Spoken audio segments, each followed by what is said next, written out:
Licença, meninas, vocês conhecem alguma lenda urbana? Bom, eu conheço. Bom, eu acho que é uma lenda urbana. Aquela da Xuxa que ela fez pacto com o diabo, sabe? Sim. E você conhece alguma? Conheço da loira do banheiro. Sim. E você, conhece alguma lenda urbana?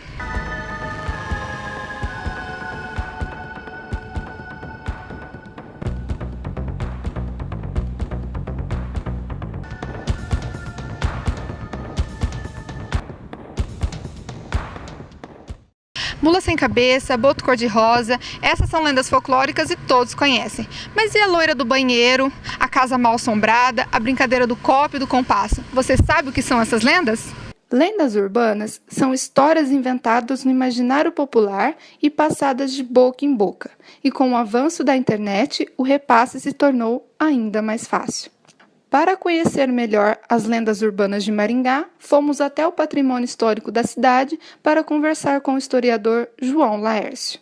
Então, João Laércio, como que as lendas começaram em Maringá?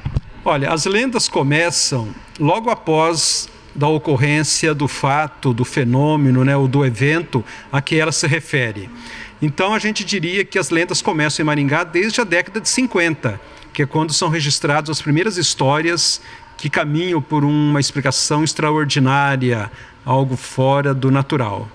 Eu posso começar falando, por exemplo, da lenda do garoto Clodimar, um nordestino cearense que chegou em Maringá nos anos 60 e que em 67 ele foi morto brutalmente pela polícia da cidade de Maringá e que acabou gerando a vingança do seu pai, que veio do Nordeste para cá e vingou, matando o gerente do banco que o denunciou. Assim que o João nos contou sobre a lenda do jovem Clodimar, viemos até o túmulo dele. No dia 23 de novembro de 1967, Clodimar Pedrosa Lô, um adolescente de 15 anos, foi assassinado e torturado pelos policiais depois de ter sido acusado injustamente de roubo. Ele tem totalmente a confiança da população mais carente, mais pobre, mais humilde. É um fenômeno de crença popular fantástico aqui de Maringá. Toda vez que a gente vem aqui, a gente se sente assim como se ele estivesse vivo. Porque foi uma crueldade muito grande que fizeram com ele. Ele morreu inocente. E sei lá, fazia pouco tempo que nós estávamos aqui em Maringá quando aconteceu esse fato, Vem muita gente, tudo quanto é lugar, várias cidades, E eles trazem essas placas, para agradecer a graça recebida, homenagear ele. O cenário da morte do Clodimar ainda está de pé. Localizado na Avenida Paraná e utilizado pelo Corpo de Bombeiros, a antiga delegacia de Maringá possui um ar pesado. Aqui é a antiga delegacia, onde ficaram vários presos. E como a gente pode ver, está bem velho, está bem destruído. Bom, o que algumas pessoas dizem é que escutam gritos daqui pelo lado de fora, mas que vêm daqui de dentro. Bom, isso é lenda, O tenente até disse que quer demolir isso aqui, Esse prédio será demolido, será mantido alguma característica que lembre o que foi isso aí no passado, mas o prédio será demolido e dando lugar a uma moderna construção para o atendimento do bombeiro de Maringá. Mas não é só em Maringá que as lendas existem. A cidade de Paysandu, que fica a 10 quilômetros de Maringá e possui cerca de 40 mil habitantes, também tem sua lenda. Este local, intitulado como Cemitério dos Caboclos, causa arrepio nos moradores. O porquê? É isso que você vai ver agora. O Cemitério dos Caboclos, ele é um fenômeno que se registra desde a década de 40, bem no início da colonização de Maringá. Os caboclos eram povos que habitavam aquela região que fica ali entre Floriano e Paysandu, naquela área, e eles eram uma mistura de índios com brancos. Eles são anteriores aos pioneiros, aqueles que compraram terras da Companhia de Terras do Norte do Paraná, que é a empresa que colonizou Maringá.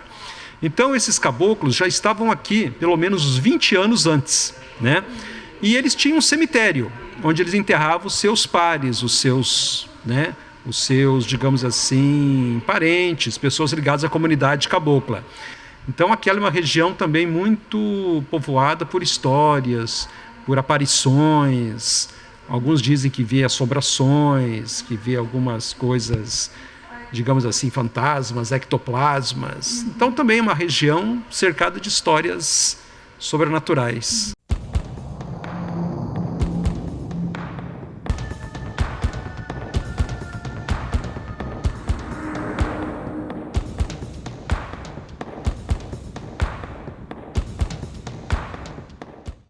João, você como historiador conhece dezenas de histórias, lendas urbanas. Para a gente fechar, conta mais uma para nós. Olha, tem uma que é genial, que é um exorcismo que aconteceu lá no Guaiapó. Ali nos anos 50, o padre Beno Wagner, que era um padre jesuíta muito importante na história de Maringá, ele foi chamado ali para fazer um trabalho de exorcismo numa casa de uns italianos, que dizia que um membro da família estava possuído pelo demônio. E ele foi lá para fazer esse trabalho de expulsão demoníaca, né? Exorcismo, como chamam. E o exorcismo é uma especialização na Igreja Católica muito própria, muito especial mesmo, né? E ele era um cara dotado com essa capacidade. E ele foi lá e executou esse trabalho de expulsão do demônio, que um membro da família desses italianos estaria, né, no caso, possuído, né?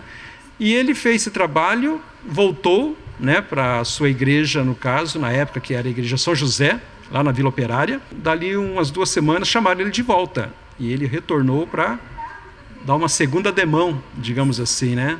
Para dar um repeteco ali para expulsar o demônio do corpo do indivíduo. Então essa é uma história chamada Exorcismo no Guaiapó. Essa história está presente, narrada por ele mesmo, no seu livro chamado Maringá, Cidade Canção, que ele publicou nos anos 90, contando suas memórias daqui de Maringá.